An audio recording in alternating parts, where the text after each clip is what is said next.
একজন মানুষও জাহান্নামে যাবে না। এমনিতেই যে এলাকাতে কোরআনের তেলাওয়াত হয়, যে এলাকাতে মাদ্রাসা থাকে, ওই এলাকা থেকে আল্লাহ সমস্ত আপদ বিপদ বালা মুসিবত তুলে দেয়। সুবহানাল্লাহ।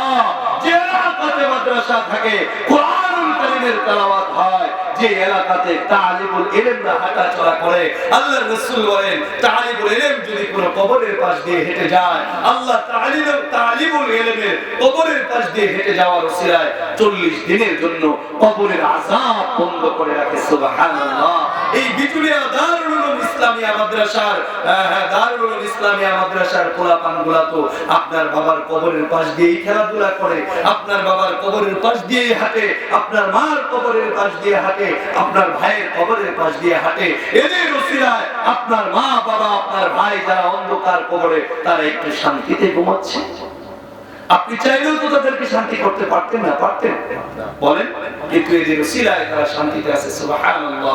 তাহলে এই মাদ্রাসা থাকবে না চলে যাবে? থাকবে। এই মাদ্রাসা দরকার আছে কিনা? নাই। এই মাদ্রাসা দরকার যদি থাকে, এই মাদ্রাসা কি এমনি চলবে? বলেন। এই মাদ্রাসা চলার পিছনে অনেকগুলা উপাদানের প্রয়োজন। কথা বলেন ঠিক কিনা?